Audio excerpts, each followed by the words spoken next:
안녕하세요. 백목사의 세상 읽기 스카이데일리 신문에서 연재한 특집 기사 김대중 이해찬의 부정개폐기 제작 주문 세 번째 시간인데요. 12면 LG 플러스 기지국 통신장비 모두 화해 조작 속수무책이라는 기사인데요.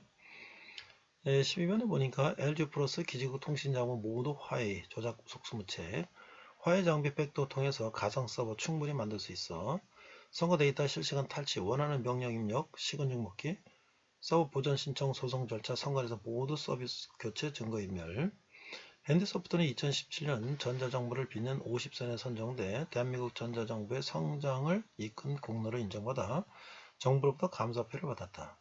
핸드소프트는 현재 부채 소프트웨어를 납품하고 있다. SK동부가 사업팀이 종료되고 고한석 하태경 2006년 11월 사회 디자인 연구소를 설립했다. 창립 멤버는 고한석 소장, 조효기사, 김대호, 하태경이었다. 2008년에는 김대호 소장, 김두수 상임이사, 이범재, 권태령, 홍영표 등으로 전환됐고 2011년엔 김병준 이사장, 김대호 소장, 김성택 이사, 김영환 등으로 전환됐다. SKCNC와 중앙선거관리위원회 SKCNC가 하나프로그램센터에서 소프트웨어 개발 계약을 한 같은 시기인 2002년 7월 24일 중앙선거관리위원회에서 개폐기 및 제어용 컴퓨터 추가 구입 계획 문서가 선거과장 조회주로부터 기한이 올라왔다. 그 내용을 보면 SKCNC가 납품 계약을 했다는 것을 알 수 있다. 2002년 대한민국 대통령 선거에 최초로 전자개표 시스템을 구축 운영하는 SKCNC는 930대의 전자개표기를 전국 242곳의 지역별 선관위에 배치하는 한편 주요 시도 11곳의 지역통제팀을 구성하고 300명을 현장에 배치했다. 당시 전자개표기 기계는 한틀 시스템이 납품했다. 2003년 SK 한틀 시스템과 시스템 관우정보통신은 중앙선거관리위원회 뇌물수수 혐의로 기소된다. 당시 담당 검사는 김태희 부장검사이다. 신기한 것은 문제가 되는 전자개표의 기한을 올린 실무자 조혜주는 기소가 되지 않았다는 것이다.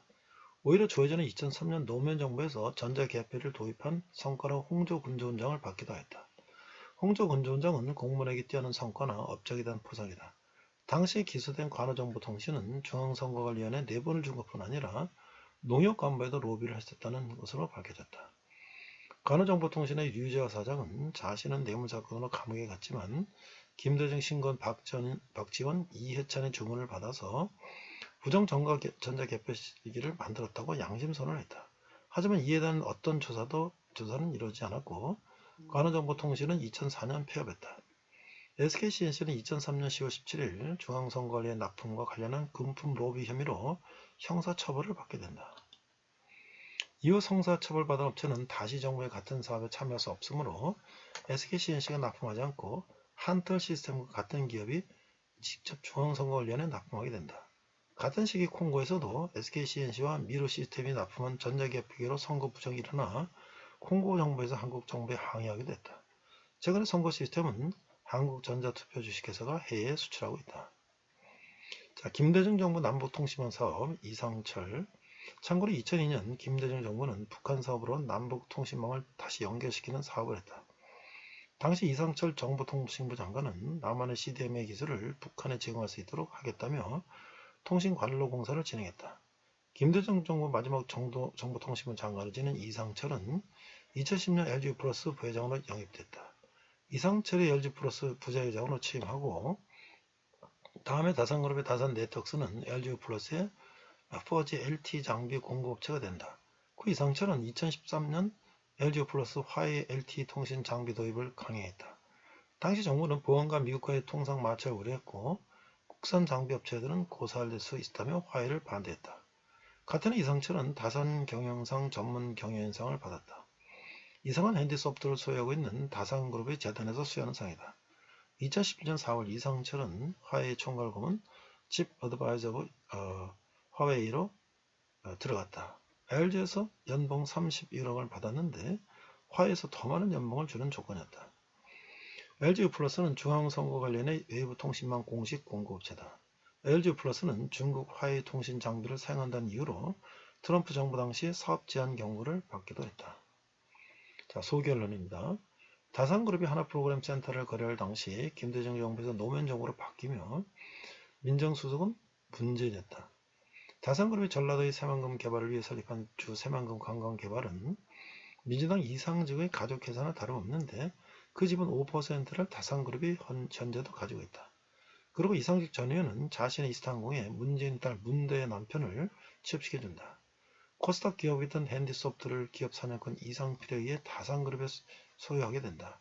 이상필은 구속됐지만 결국 소유는 다산그룹이 가지게 되는 것이다. 이상필은 이후 옵티머스 펀드 게이트의 설계자로 다시 등장하는데 이때 문재인은 청와대 행정관까지 연루됐다. 다산그룹은 한국전자투표회사를 설립하고 중앙선거관리원회 K보팅 시스템 소프트웨어를 독점으로 공급하게 된다. 이때 대표는 민주노총 출신의 지재식이다. 중앙선거관리원회 서버 및 백업 시스템을 공급하는 주식 한컴 멤비스는 다산그룹 다산타워 9층에 함께 있다. 문재인 여건이 끝나는 시점 다산그룹은 다산타워 부동산을 한국토지신탁에 매각한다. 한국토지신탁의 대표는 문재인과 같은 경위대를 나왔다. 그리고 다산타워의 새로운 주주는 모두 가상화폐 거래소 또는 가상화폐를 발행하는 이들인데 공교롭게도 같은 시기 민주당 김남국 전 의원에게 가상화폐 60억 원을 무상으로 제공했다. 옵티머스 펀드, 이스타항공, 김남국 코인 등 세 가지 사건에 세 가지 공통점이 있다. 다산그룹과 문재인 그리고 중앙선거관리위원회가 있는데 그들을 사법기관에서는 절대 수사하지 않는 것이다. 이에 따라 다음 같은 질문이 꼬리를 문다. 왜 대한민국 정부는 선거 시스템을 북한 프로그래머를 양성하는 남북합작회사 하나 프로그램 센터를 운영한 다산그룹에게 맡기는가? 왜 민주당이 굵직한 사건들 옵티머스 사태, 이스타항공 사태, 김남국 코인 사태 대한민국 검찰은 다산그룹을 수사하지 않는가? 왜 한국전자투표회사의 민도청 간부가 지분을 가지고 사장을 하는가? 왜 민주당은 한국전자투표를 장악하려 하는가? 자, 유무선통신장비 LTE+. 2019년 전국 선거 개표소에 LTE 통신 기술을 이용하여 무선통신망을 구축해야 하는 사업으로 주식회사 LGU+와 중앙선거위원회와의 계약 내용이다. 나라장터 입찰 공고 2019-123-0825-00번 문건으로 LGU+가 선정된 내용을 확인할 수 있다. 2019년 10월 중앙선거위원회는 통신장비를 LGU+부터 공급 계약을 했다.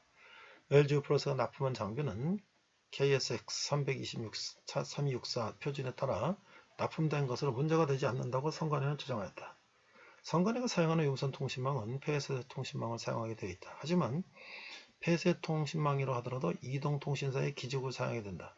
선관위가 납품받은 장비가 무엇이든 상관없이 공급한 이동통신사의 기지국에 있는 화웨이 통신장비가 문제인 것이다. LGU+를 중앙선거관리위원회가 사용하며 화웨이 기지국 장비를 사용함으로써 제기되는 문제점 중 하나는 가상 네트워크이다. 화웨이는 기지국에 설치된 자신의 장비를 통해 가상 네트워크를 만들 수가 있다. 이것이 가능한 것은 기지국의 화웨이 장비에 있는 백도어를 통해 충분히 가상 서버를 만들 수도 있다는 것이다. 문제는 이러한 가상 서버를 만들 수 있다면 선거 데이터의 실시간 데이터를 탈취했을 뿐 아니라 원하는 명령을 내릴 수도 있다. 즉 요약을 하자면 LGU+ 기지국에 설치된 화웨이 장비의 백도어를 통해 선관위 프로그램에 미리 원하는 조작 함수를 심어놓고 실행시키는 방법과 선거 당일 가상의 네트워크를 만들어 실시간 조작 명령을 내리는 방법인 두 가지 방법이 모두 가능하다. 하지만 가상 네트워크를 구동하여 실시간 조작을 하기 위해서는 많은 인력과 비용이 들어가는 측면에서 보면 이들은 가상 네트워크보다는 백도어를 통해 조작 함수를 심어놓는 방법이 더 타당성이 있다고 할 것이다. 가상 네트워크가 타당성이 떨어진다고 하더라도 이들이 이런 방법을 사용하지 않았다는 말은 아니다. 이상 부정선거에 대한 스카이데일리 기사였습니다. 네, 이번 시간은 에베소서 세 번째 시간으로서 은혜로 일꾼이 된 바울, 부제는요, 부정선거 세 번째 기사를 우리가 함께 나누도록 하겠습니다. 자, 본문은 에베소 3장 7절에서 9절 말씀을 한글과 영어로 자막을 보면서 함께 읽도록 하겠습니다. 에베소 3장 7절, 이 복음을 위하여 그의 능력이 역사하시는 대로 내게 주신 하나님의 은혜의 선물을 따라 내가 일꾼이 되었노라. 모든 성도 중에 지극히 작은 자보다 더 작은 나에게 이 은혜를 주신 것은 측량할 수 없는 그리스도의 풍성함을 이방인에게 전하게 하시고. 9절, 영원부터 만물을 창조하시는 하나님 속에 감춰졌던 비밀의 경륜이 어떠한 것을 드러내게 하려 하심이라. 자, 에베시언 chapter 3 verse 7 to 9인데요. NIV 성경입니다. I became a servant of this gospel by the gift of the God's grace given me through the working of His power. Although I am less than the least of our God's people, this grace was given me to preach to the Gentiles the unsearchable riches of Christ. 9절입니다. And to make plain to everyone the administration of this mystery, which for ages past was kept hidden in God, who created all things. 이렇게 되어 있어요. 자, 우리가 이제 바울에게 구원은 지극히 작은 자보다 더 작은 자에게 주신 은혜다라고 말씀을 했어요. 그 은혜로 인해서 모든 성도가 담대함과 확신으로 하나님께 나아갈 수 있게 되었고, 하나님의 일꾼이 되어서 거룩한 사역을 감당할 수 있게 되었다. 바울은 기도 가운데 풍성함, 강건, 뿌리, 넘침, 충만이라는 이 단어를 사용해서 확신에 찬 어조를 나타내고 있다. 자, 그런데 우리가 이제 그러면 3장 1절부터 한번 읽어보도록 하겠습니다. 3장 1절에 13절은요, 이 복음의 비밀이에요. 복음의 비밀. 우리가 바울 서신에 보면 항상 전반부는 교리적인 측면, 그 다음에 후반부는 실천적인 측면이 있죠. 역시 이제 3장 1절, 하나님의 구원의 경륜의 비밀.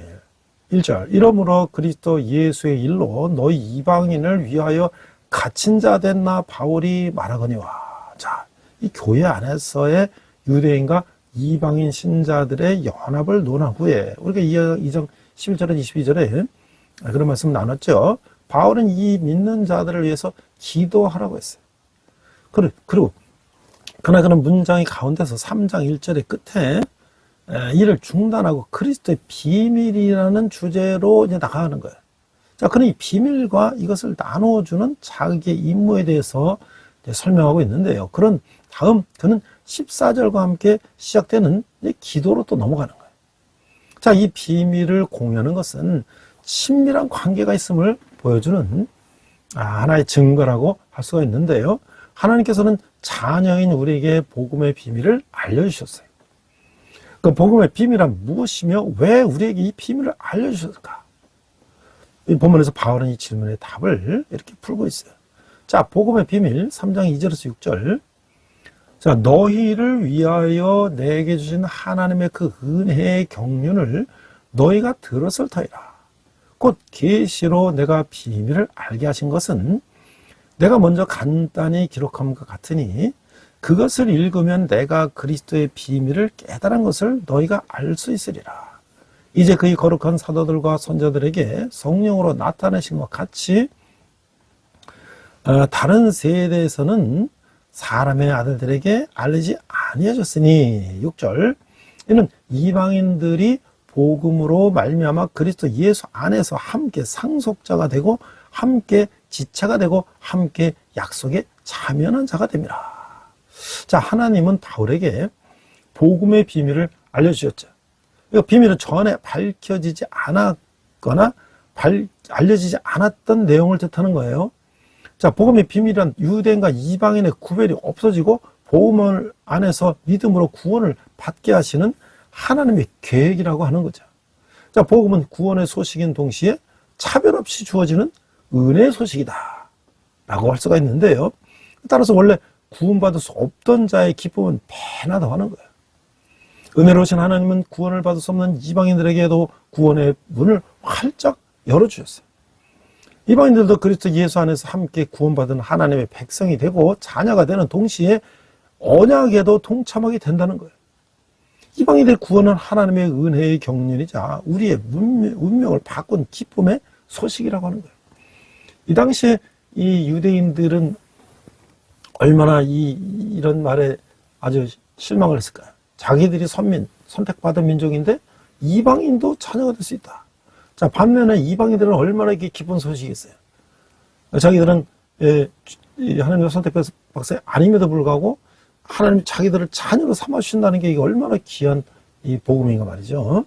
자, 그래서 이제 이방인은 일꾼을 세웠는데 7절 이 복음을 위하여 그의 능력이 역사하시는 대로 내게 주신 하나님의 은혜의 선물을 따라 내가 일꾼이 되었노라. 8절 모든 성도 중에 지극히 작은 자보다 더 작은 나에게 이 은혜를 주신 것은 측량할 수 없는 그리스도의 풍성함을 이방인에게 전하게 하시고 9절 영원부터 만물을 창조하신 하나님 속에 감춰졌던 비밀의 경륜이 어떠한 것을 드러내게 하려 하심이라. 오늘 본문 읽었죠? 자, 10절 이는 이제 교회로 말미암아 하늘에 있는 통치자들과 권세들에게 하나님의 각종 지혜를 알게 하려 하심이니 11절 곧 영원부터 우리 주 그리스도 예수 안에서 예정하신 뜻대로 하신 것이라. 12절 우리가 그 안에서 그를 믿음으로 말미암아 담대함과 확신을 가지고 하나님께 나아감을 얻느니라. 자, 이 바울이 복음의 비밀을 받은 이유는 복음 전파자로서 이방인들에게 복음을 전하는 사명을 받았기 때문이라고 하는 거예요. 그러니까 바울은 이 복음을 전하는 일꾼으로 부르심을 받았어요. 그는 유대인으로서 자신의 신념을 쫓아 살던 자였지만 그리스도의 복음으로 변화되어 이방인들을 위한 사도가 되었어요. 당시 유대인은 이방인을 개처럼 취급했어요. 바울이 전한 복음은 로마와 유럽을 복음화시켰고 그것은 곧 세계로 뻗어나갔어요. 하나님의 경륜의 비밀은 인간의 생각과 판단을 뛰어넘는 역사죠. 하나님 안에 감춰있던 비밀의 경륜은 하나님의 은혜로 바울의 마음에 비쳤고 다시 만천하에 드러난 것이죠. 이제 복음의 비밀을 알게 된 우리도 바울처럼 그 비밀을 전해야 하는 거예요. 이 일을 위해 하나님께서는 우리를 먼저 믿는 자로 택하셨다는 것을 우리는 기억해야 하죠. 13절에 보니까 그러므로 너희에게 구하노니 너희를 위한 나의 여러 환난에 대하여 낙심하지 말라. 이는 너희의 영광이니라. 자, 교회와 관련해서 계획을 세우시고 행하시는 것은 하나님이 영원부터 예정하신 뜻이에요. 하나님 예수 그리스도 안에서 이방인을 구하시기로 정하셨고 예수 그리스도를 믿는 믿음의 사람들을 통해서 이루셨어요. 구원의 역사는 예수 그리스도 안에서만 이루어지는 것이죠. 또한 우리는 예수 그리스도를 통해서 자유함과 담대함을 가지고 하나님께 나아갈 수 있게 되었어요. 주의를 할 때에도 담대함과 확신을 가지고 일해야 하는 것이죠. 때로 겪게 되는 어려움과 환난에 낙심할 때도 있을 것이에요. 그러나 고난은 슬퍼하는 일이 아니라고 하는 거예요. 그것을 통해서 하나님의 계획이 이루어졌기 때문이라고 하는 것이죠. 하나님의 계획이 우리를 통해서 드러남이네 기뻐해야 된다는 거예요. 하나님의 구원 경륜이 우리에게 주어졌어요. 이것은 우리의 생을 가치 있게 하며 날마다 소망 가운데 거하게 하는 거예요. 하나님의 부르심을 받은 자로서 분명한 소명의 의식을 갖고 자신의 위치에서 받은 은사를 따라 여러 모양으로 복음을 전하는 일에 우리가 매진해야 된다라고 하는 것이죠. 이게 얼마나 기쁜 소식이에요. 우리가 이제 하나님의 자녀가 되었고 하나님의 능력으로 우리가 이 복음을 이방인들에게 복음을 전할 수 있다는 거예요. 자, 최근 제가 앞에서 기도했지만 지금 나라가 참으로 어려운 가운데 있죠. 자, 그런데 이 뉴스를 보니까 이 대굴배 기사인데요. 이 보수층 결집하는데 2030 청년이 주도하고 있다. 8년 전 탄핵 때와 다른 이유는 무엇인가? 이게 이제 대굴배 박성희 기자가 이제 이렇게 기사를 2020년 1월 14일이니까 벌써 1월 중순에 올린 건데요. 자, 박근혜 대통령 때와 달리 지금은 광화문 우파 세력이 있고 민주당이 지나친 광폭개혁 행보에 반감이 증폭됐다. 자, 8년 전인 2016년 11월 광화문 집회 당시 박근혜 전 대통령 탄핵 요구가 요동칠 때 보충은 광화문 촛불 집회에 거의 나오지 않았어요. 그 당시 촛불 집회는 전 국민적 관심사였는데 하지만 보수 우파는 그 일부를 제외하고 대통령 탄핵을 지켜만 봤어요. 8년 전 박근혜 전 대통령 국회에서 탄핵 발의 뒤 3개월 만에 헌법재판소 만장일치 8인 탄핵 인용으로 대통령직에서 파면됐어요. 그리고 현재 보수 우파는 그때 확신이 이제 다른데 이 노인들을 틀딱이라고 이제 비하하는 발언이 있죠. 그렇게 모인다는 보수 우파 집회는 전국에서 모여든 2030 청년 연사들로 넘쳐난다는 거예요. 이제는 2030을 넘어 1030으로 확장되는 추세다. 윤석열 대통령 탄핵 정부에서 보수행의 결집은 그때와는 전혀 다른 양식이다. 탄핵 반대 집회 참여자가 탄핵 찬성 집회를 상회하며 탄탄한 결집력을 보이고 있다. 이 같은 현상을 반영하듯 탄핵 사태 이후 급락했던 국민의 지지율이 12.3 비상계엄 선포 사태 이전 수준으로 회복됐다. 윤석열 대통령 지지율도 40%가 넘는 여론조사가 여러 등장할 정도로 수직 상승하고 있다. 저는 이게 가장 국민을 속이는 게 이게 언론이라고 생각해요. 언론. 기본적으로 보도를 공정하게 되는데 이게 이제 공정하지 못한 거죠. 자, 그런데 그것도 언론도 사실은 자기 마음대로 할 수가 없는 거예요. 그 언론을 압박하는 이런 좌파 정권들이 또 그 민노총 산하 언론 노조들이 또 장악하고 있기 때문에 이제 그게 이제 쉽지 않죠. 자, 그런데 이 보수파가 똘똘 뭉치는 이유는 뭘까? 자, 정치권과 여론 전문가 등에 따르면 시대적 관점에서 보면 최근에 진보 좌파는 과거처럼 약자와 소외계층에 국한되어 있지 않다. 삶의 질이 향상된 만큼 안정적인 기득권층으로 변하는 측면이 분명히 있다는 분석이다. 근로자들은 평균 임금 상승과 근로기준 강화 등의 영향으로 전통적 약자가 아닌 기득권층으로 점차 인식되는 상황이라는 것이다. 이는 집회 등 적극적인 정치 참여에 관심을 덜 두는 현상으로 나타난다. 특히 자신이 가진 기득권이 손상을 될 우려나 불이익에 대한 불안감에 적극적인 정치 참여를 약화시킨다는 요인이라는 지적이다. 그런데 보수 결집의 가장 부메랑은 이재명 더불어민주당의 입법 폭주와 줄탄핵, 그 다음에 수직 고발에 대한 반감이라는 게 전문가들의 공통적 시각이다. 내로남불식 독단적 행동들이 보수파는 물론 상당수 중도층에서도 공감대를 이룰 수도 있다는 분석이다. 여기에 여러 사법 리스크를 안고 있는 이재명 대표 주도의 탄핵 정국은 보수층을 더 똘똘 뭉치게 하고 중도층의 신뢰를 잃는 기제로 작용하고 있다. 실제로 한덕수 대통령 권한대행 국무총리 탄핵이라든지 내란죄 논란과 헌법재판소와의 미락설, 불법 논란이 숙지지 않고 있는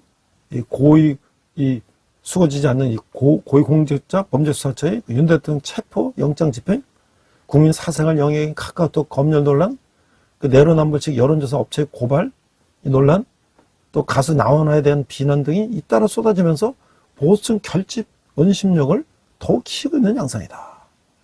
전문가들은 국가적 혼란과 윤석열 대통령의 탄핵이 자유민주주의 체제에 어떤 변화를 주거나 주진 않을까 하는 우려와 위기의식이 젊은 층을 중심으로 퍼지고 있다는 점, 공중파나 종편의 전문가 유튜브 등을 통한 정보 습득 등이 합쳐져 젊은 층이 탄핵 반대 집회에 보여들면서 보수파의 현장 분위기를 확 바꾸었다. 실제 광화문 한남동 대통령원전 등에서 열리고 있는 탄핵 반대 집회에 전 연령층, 특히 젊은 층 참여가 눈에 띄게 늘고 있다. 이는 8년 전 박근혜 전 대통령 탄핵 당시 볼 수 없었던 광경이다. 이 대구 여론조사 업체 A 대표는 대규모로 결집한 보수파들이 목소리는 상당한 결집력을 갖고 여론 흐름에 영향을 주고 있고 특별한 변수가 없는 한 더 커질 것으로 보인다며, 이는 여론에서 자유로울 수 없는 헌법재판소의 탄핵 심판에도 영향을 미칠 것이라고 내다봤다. A 대표는 정당의 지지율 변화는 국민이 정치권에 던지는 메시지다.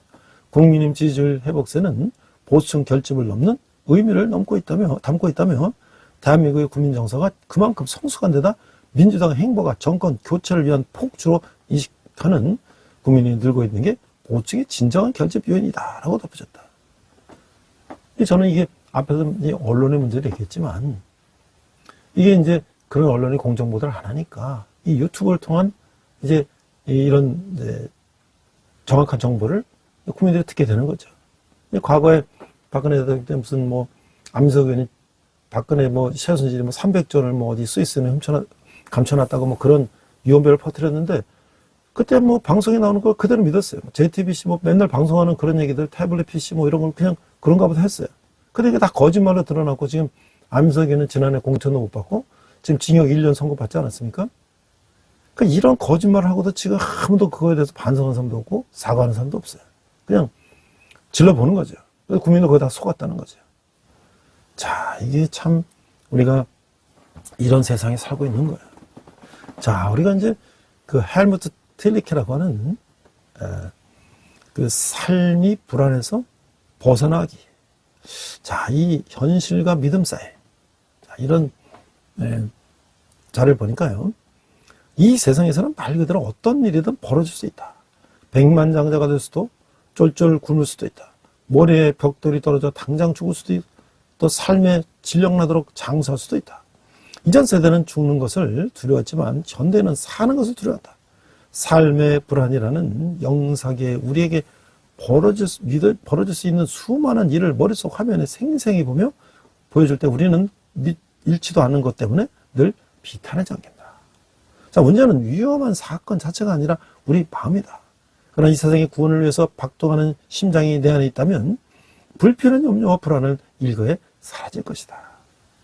나를 두렵게 하는 모든 일 속에 완전한 사랑이 숨어 역사한다면 이 모든 일이 나를 하나님께 이끌어갈 목적으로 그분의 계획에 기원했다는 사실만으로도 나는 기뻐할 것이다. 이 엄청난 해방과 위로와 육신을 내 것이 되게 해주는 그 심장은 바로 예수 그리스도의 것이다. 역사의 중심이신 그분을 통해 보아야만 하나님의 마음이 들여다보인다. 주변부는 삶의 불안이 지배한다. 중심이요 초점이신 예수 그리스도 안에서만 나는 든든한 아버지의 사랑을 볼 수 있고 나를 향한 그분의 충만한 뜻을 볼 수 있다. 믿음은 염려와 낙심의 반대말이다. 믿음은 미래의 불확실성을 알면서도 삶의 모든 수수께끼와 무의미해 보이는 사건을 직면하도록 우리를 돕는다.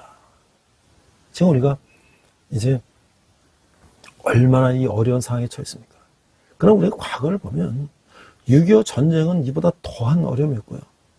또 우리가 이 일제 치하는 그보다 또 더 어려운 치하였죠. 그러나 우리 기독교인들은 3.1 독립운동 선서도 하고 또 6.25 때 우리가 전쟁터에서 우리가 기도하며 전쟁을 했고 그 다음에 70년대 80년대 산업화 과정에서 우리 교회가 또 얼마나 열심히 기도하며 이 나라 민족을 위해서 우리가 일을 했습니까? 아마 이 지금 이 혼란도 마지막 남은 이 주사파 종북 좌파들의 뿌리를 뽑는 그런 하나님의 놀라운 역사가 아닐까 저는 생각하고 있습니다. 자, 우리가 이제 다시 3장 14절 이하 돌아가면 영혼을 위한 기도를 하고 있어요. 자, 그리스도의 사랑을 알게 하시기를. 3장 14절 15절 보니까 이러므로 내가 하늘과 땅에 있는 각 족속에게 이름을 주신 아버지 앞에 무릎을 꿇고 비노니. 자, 이게 그러니까 우리가 이제 세월 앞에 장사가 없다는 말이 있어요. 시간이 지나면 육신은 약해지고 힘을 잃게 되는 거죠. 아무리 아름다운 사람이라도 세월이 흐르면 쇠하고 늙게 되는 거예요. 그러나 겉사람인 육신은 쇠할지라도 속사람의 영혼은 결코 쇠거나 약해지지 않는다는 거예요. 이 속사람이 얼마나 강건한가. 3장 16절 17절 그 영광의 풍성함을 따라 그의 성령으로 말미암아 너희 속사람을 능력으로 강건하게 하시며 17절 믿음으로 말미암아 그리스도께서 너희 마음에 계시게 하시옵고. 자, 이 바울은 에베소 교인들의 영혼을 위해서 기도하고 있어요. 즉 속사람을 위해서 기도하고 있어요. 인간의 겉사람은 타락한 인간의 본성적인 면을, 속사람은 하나님의 뜻을 쫓아 살려는 인간의 자아를 의미하는 것이죠. 속사람이 하나님의 뜻을 따르는 것을 겉사람이 방해, 이 둘 사이는 늘 충돌이 일어나죠. 그래서 바울은 성도들의 속사람이 성령을 통해서 강건해지도록 기도하는 거예요.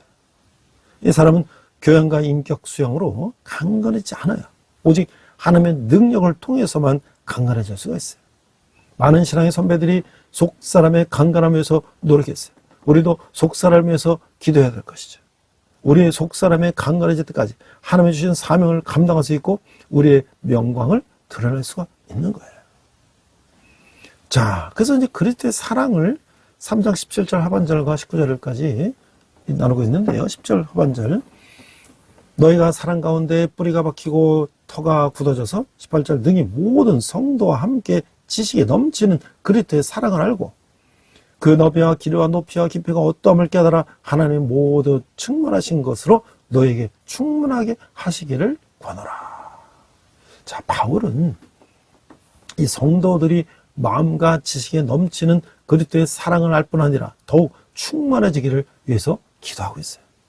성도들이 하늘 아래서 갖게 될 온전한 상태가 되기를 구하고 있어요. 이는 하나님의 구속의 목적이요, 약속이기도 하는 것이죠. 우리의 능력은 하나님의 은혜와 사랑을 통해서 나오는 거예요.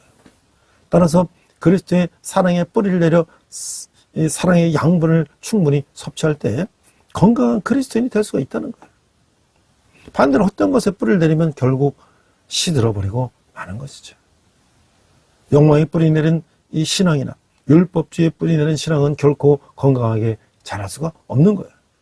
그리스도의 사명을 머리로만 이해하는 사람과 온 마음으로 누리며 사는 사람은 결코 같을 수가 없는 것이죠. 따라서 우리는 바울같이 내면이 그리스도의 사랑으로 충만해지기를 기도해야 하는 것이죠. 자, 이거 영원한 영광을 3장 20절 21절에서 이렇게 말씀하고 있어요. 20절, 우리 가운데서 역사하시는 능력대로 우리가 구하거나 생각하는 모든 것에 더 넘치도록 능히 하실 얘기예요. 21절, 교회 안에서와 그리스도 예수 안에서 영광이 대대토록 영원 무궁하기를 원하노라. 아멘. 하고 기도하고 있어요. 하나님은 우리가 구하는 것보다 넘치도록 주시는 은혜의 아버지시죠. 바울은 그리스도가 우리 안에 거하셔서 우리에게 하나님의 충만하신가 풍성한 사람이 넘치도록 기도하는 거예요. 그리스도께서 우리 안에 충만하게 자리 잡고 계신다면 우리는 그분의 사랑을 확신하고 안심하게 될 것이에요. 그리고 그런 확신이 있을 때 우리는 다른 사람들을 사랑할 수 있게 되는 것이죠. 하나님의 은혜를 맛본 사람은 속 사람이 강건해지고 하나님 나라를 바라보게 되는 거예요. 하나님 나라를 추구하는 인생은 진정한 의미와 행복을 누릴 수가 있는 것이죠. 세상의 헛된 것을 추구하지 않고 하나님 나라의 영광을 갈망하는 그 참 성도가 우리는 되어야 할 것이죠. 이 사람들은 건강을 유지하기 위해 많은 노력을 해요. 그러나 육신의 건강보다 중요한 것은 영의 건강이라는 거예요. 영이 건강하지 못하면 육신이 아무리 건강해도 아무 소용이 없기 때문이죠. 영혼이 강건해지고 마음의 주님의 사랑이 충만하여 영원한 영광을 추구하는 삶을 사는 우리 성도가 되어야 될 것이죠. 근데 우리 어떻습니까? 이 공산주의자 주사파들, 이런 이 사회주의 이념에 빠진 사람들은 유물론자들이잖아요. 인간은 물질. 수단과 방법을 사용해서 인간의 생명도 사용할 수 있다는 거잖아요.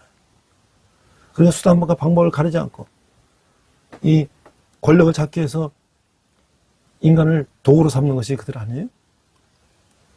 자, 그래서 이제 앞에서 그런 기사를 봤는데 또 보니까 2030 청년들이 그 윤 대통령 탄핵 반대 온라인 서명운동을 하고 있다. 이게 이제 뉴델리라는 신문에 나온 기사인데요.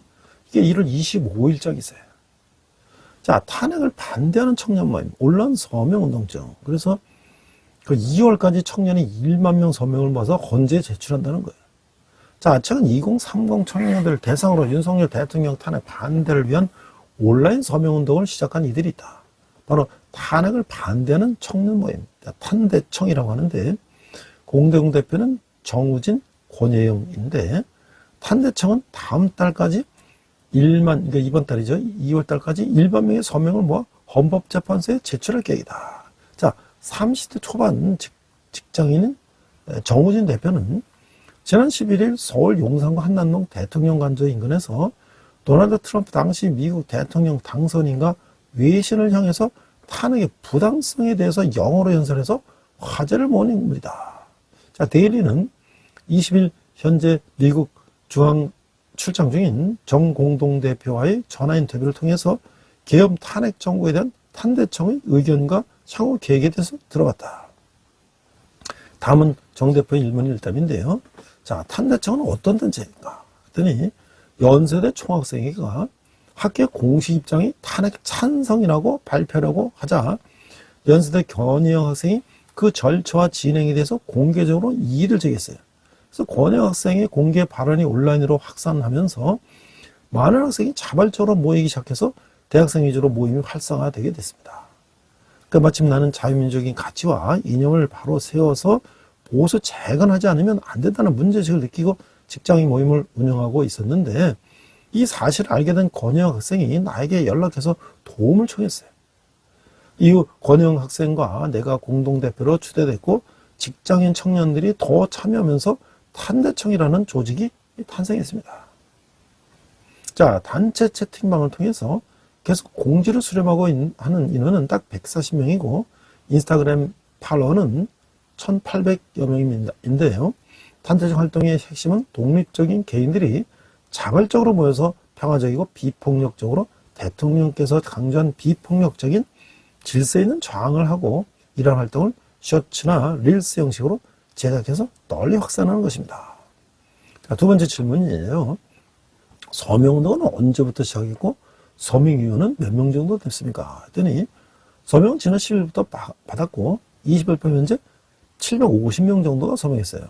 1만 명을 채워 현재 하드 카피를 제출하는 목표를 갖고 있는데 탄핵이 신속히 진행할 것 같아서 2월까지는 1만 명을 채워하는데 이들은 어려울 것 같아서 청년들과 연대를 구축할 계획입니다.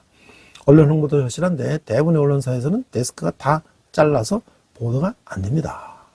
자, 윤석열 대통령의 비상계엄을 어떻게 평가합니까? 했더니 대통령 국가 비상 상황을 판단할 주체이자 헌법기관이므로 그 권한과 재량이 인정돼야 합니다. 비상계엄은 대통령이 취할 수 있는 가장 합법적이자 가장 민주적인 조치입니다. 대통령은 계엄령으로 희생함으로써 국민이 바로 설 수 있도록 신호탄을 쐈습니다. 계엄 선포가 위헌 혹은 내란이라는 주장은 대통령제의 본질을 부정하는 너무 성급하고 과격하고 자의적인 해석입니다.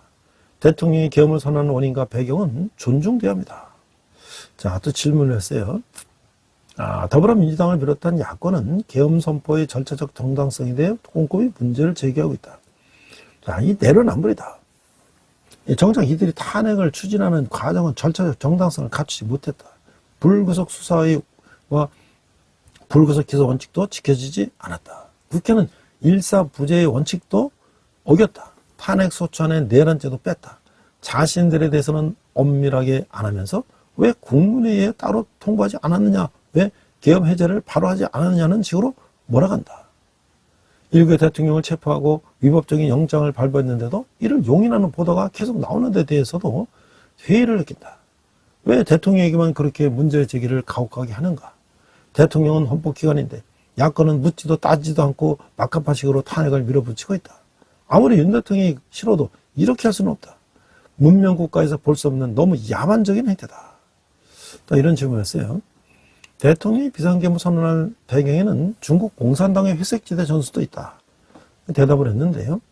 중국은 지금 보이지 않는 손으로 한국을 노예로 만들고 있다. 중국은 자본의 힘으로 우리를 예속하려고 할 뿐 아니라 한국 사회에 매우 능동적으로 영향력을 투사하고 있다. 중국은 우리에게 매우 실존적인 위협인데 우리 우파도 중국에 대해서 너무 안일했다. 우리는 경제성장기에 중국과 한중수교를 하고 하던 그 낭만적인 기억에 여전히 매몰되어 있는 듯하다. 우리는 공산주의 본질에 대해서 너무 잊고 살았다. 중국이 추구하는 이익은 전 세계인을 이롭게 하는 보편적인 가치가 아니라 중화민국의 핵심 이익을 관철하는데 주안점을 둔다. 중국은 실존적 위협이고 극복의 대상이다. 또 이런 질문이었어요.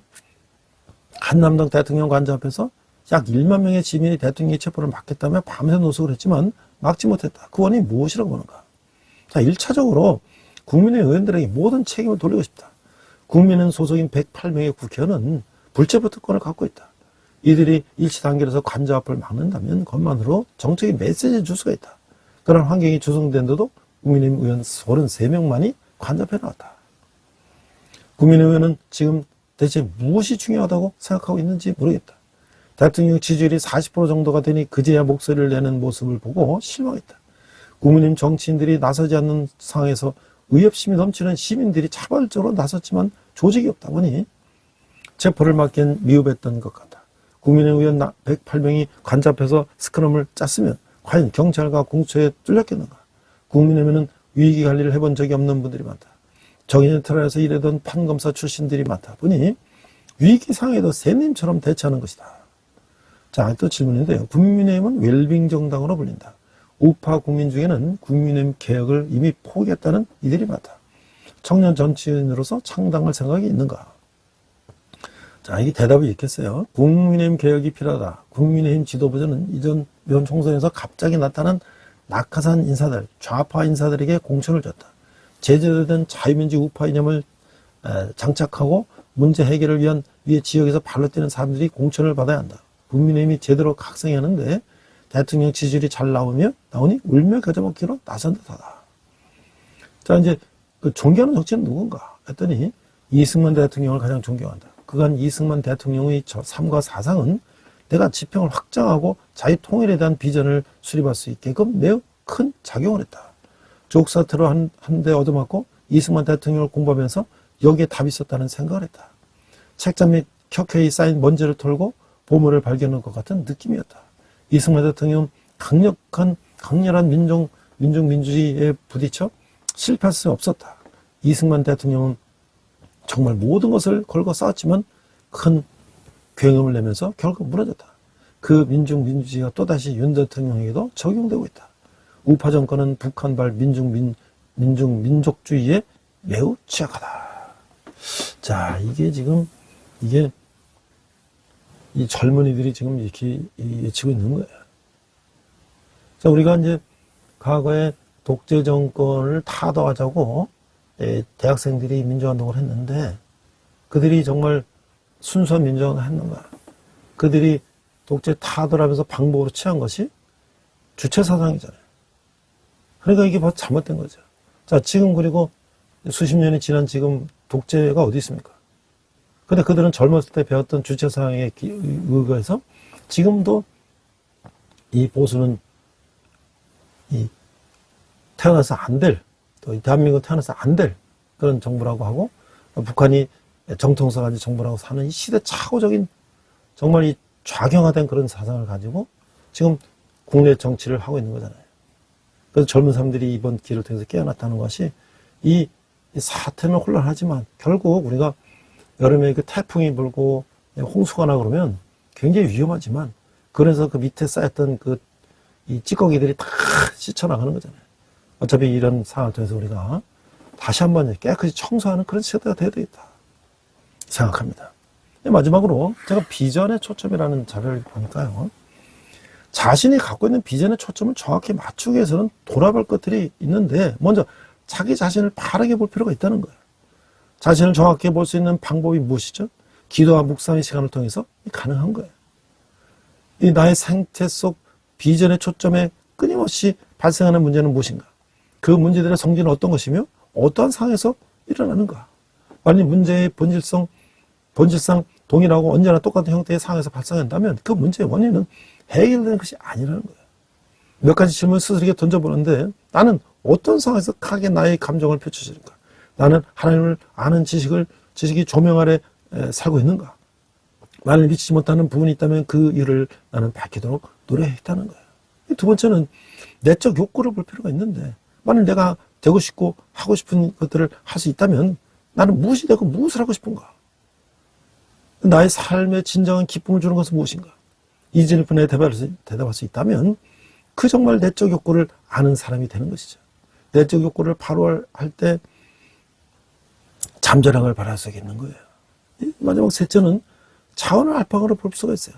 자신의 개인적인 능력은 무엇이고 그 땅을 갖기 위해 그 자신이 할 수 있는 능력은 무엇이고 의지가 되는 사람과 함께 있는가 없는가 또 과거의 경험을 살리는가 마지막 넷째는 하나님을 선명하게 바라보는 것이죠. 하나님이 우리 가운데서 역사하시는 능력대로 우리 온갖 구하는 것이나 생각하는 것에 넘치도록 능히 하시리라 임을 우리가 믿어야 한다는 것이죠. 이게 북한은 말이죠. 북한에는 지금 예수 믿거나 성경을 보거나 기도하거나 모여서 예배하면 잡혀서 정치범 수용소에 가서 평생을 나오지 못하면서 거기서 노동하다 죽는 거예요. 그리고 그들의 생체 실험에까지 동원되는 짐승만도 못한 대접을 받는 거예요. 그러나 그들은 지금도 숨어서 예배하고 있어요. 이게 바로 예수 그리스도 크리스찬의 힘이라고 하는 것이죠. 우리가 정말 이렇게 등 따지고 배부르게 되니까 교회는 우리가 뭘 했습니까? 교회가 빛과 소금의 역할을 했습니까? 교회가 웰빙 교회가 되고 교회가 그냥 따뜻한 양지만 찾아다니고 그냥 향락을 누리는 그런 교회가 되지 않았습니까? 그러니까 이 과거 일제치하나 민주화 때 이럴 때 또 산업 성장기 때 교회가 세상을 이끌었는데 지금 교회는 세상이 뒤처지지 않습니까? 세상에 손가락을 받지 않습니까? 그런데도 지금 많은 목사들은 지금 우리는 성경, 우리 말씀만 우리 배워야 된다. 이런 소리를 하고 있지 않습니까? 나라가 공산화되고 나라가 작용화되고 독재가 되면 제일 먼저 처형 대상이 누굽니까? 그건 바로 목회자입니다. 우리가 정말 정신을 차려야 할 때라고 생각합니다. 우리 한번 기도하겠습니다. 하나님 아버지 은혜를 감사합니다.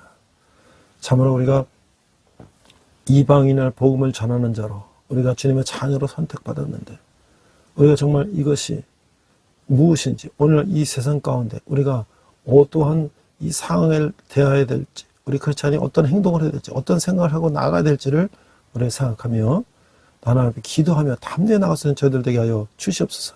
감사드리며 예수님 이름으로 기도했습니다. 아멘.